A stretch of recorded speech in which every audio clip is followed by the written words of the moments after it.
Dick Van Dyke, the enduring icon of American comedy and heartfelt storytelling, has always possessed a knack for turning personal anecdotes into moments of profound connection. At the ripe age of 99, as he prepares to celebrate his centennial milestone on December 13, 2025, Van Dyke remains a beacon of vitality and wit, refusing to let the passage of time dim his infectious charm. His life, a tapestry woven from decades of groundbreaking performances, close friendships, and a relentless commitment to the arts, continues to inspire generations. Recently, during an intimate gathering at his sun-kissed Malibu residence, Van Dyke opened a window into one such cherished yet comically fraught friendship, one with the legendary Mary Tyler Moore. This revelation, shared amidst laughter and nostalgia, not only highlights the playful banter that defined their bond but also underscores the deep respect and affection that underpinned it all. The event in question was no ordinary soiree. It was the Vandy High Tea, a meticulously curated fundraiser held on November 30th, designed to bolster the Van Dyke Endowment of the Arts and lay the groundwork for the much-anticipated Dick Van Dyke Museum. Picture the scene: golden California sunlight filtering through palm fronds, casting a warm glow over elegant tea tables laden with delicate porcelain, fresh scones, and steaming pots of Earl Grey. Guests, a mix of fellow entertainers, philanthropists, and admirers, gathered on the expansive lawns of Van Dyke's home, a sanctuary that mirrors the man's own unpretentious elegance. The air buzzed with anticipation as the host, impeccably dressed in a crisp linen shirt that hinted at his timeless style, took center stage. With his signature twinkle in his eye and a voice that still carries the melodic cadence of his vaudeville roots, Van Dyke regaled the crowd with tales from his illustrious career. But it was a particular story, one involving his dear friend Mary Tyler Moore, that stole the show, a tale of artistic missteps, heartfelt apologies, and the enduring power of creative camaraderie. Van Dyke's journey into show business was nothing short of serendipitous, a whirlwind of talent and timing that propelled him from the stages of small-town theaters to the bright lights of Broadway and Hollywood. Born in 1925 in West Plains, Missouri, he grew up in a family where entertainment was as essential as breathing. His father, a newspaper salesman, and his mother, a pianist, instilled in him a love for performance that would define his life. By his teens, Van Dyke was already honing his skills in radio, dance troupes, and even as a ventriloquist, a multifaceted entertainer in the truest sense. World War II interrupted his early ambitions, leading him to serve as a radio announcer for the U.S. Army Air Forces, an experience that sharpened his vocal prowess and deepened his appreciation for storytelling as a tool for morale.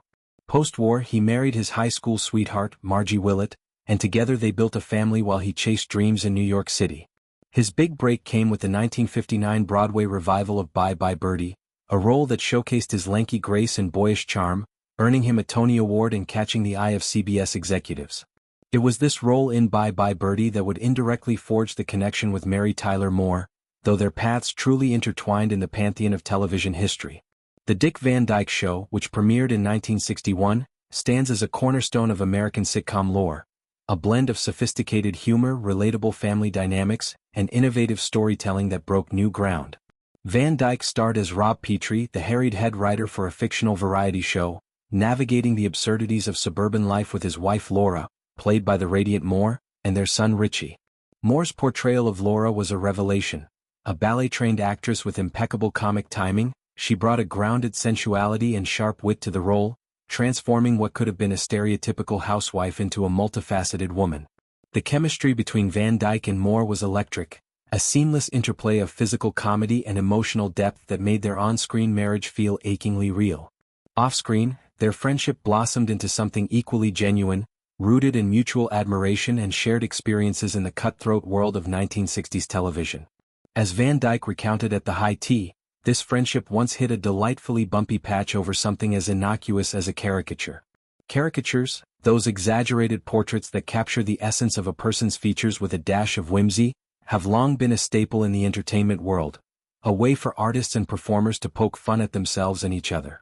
Van Dyke, ever the multi-talented soul, dabbled in sketching during downtime on set, his quick pencil strokes capturing the quirks of his colleagues with affectionate precision. One such drawing targeted Moore, whom he immortalized with her signature wide smile and expressive eyes. But in his zeal to emphasize her vivacious laugh, Van Dyke inadvertently amplified her mouth to cartoonish proportions.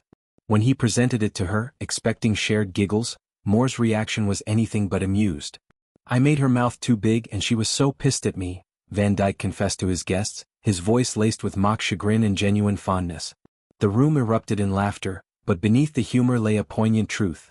Moore, a woman who had fought tooth and nail against typecasting and societal expectations of female beauty, saw in that exaggeration a caricature not just of her face, but of the reductive stereotypes she battled daily. Mary Tyler Moore's career was a testament to resilience and reinvention, marked by triumphs that reshaped perceptions of women in media. Born in 1936 in Brooklyn, New York, she began as a dancer, her lithe form and precise movements landing her early gigs in commercials and bit parts. Her breakthrough came in 1961 with The Dick Van Dyke Show, where she not only co-starred but also became a producer, advocating for more nuanced roles for women. The show's 5-season run cemented her as a household name, but it was her titular role in The Mary Tyler Moore Show, 1970 to 1977, that revolutionized television. As Mary Richards, a single, career-driven news producer, Moore portrayed a woman who defied the era's norms, independent, ambitious, and unapologetically herself. The series, with its ensemble of quirky colleagues at WJM-TV, tackled issues like feminism, workplace equality, and personal growth with a lightness that masked its profundity. Moore's Emmy-winning performance earned her the moniker America's Sweetheart, but it also sparked debates about her off-screen persona, often critiqued for being too polished or unrelatable. Yet, Moore was far more complex than her public image suggested. She grappled with type 1 diabetes, diagnosed in childhood, a condition that shadowed her life with relentless challenges. Her advocacy for diabetes research was fierce. She co-founded the Juvenile Diabetes Research Foundation and lobbied Congress for funding, turning personal adversity into public good. Her marriages, first to Richard Meeker, then to Grant Tinker, and finally to Dr. Robert Levine, mirrored her evolving self.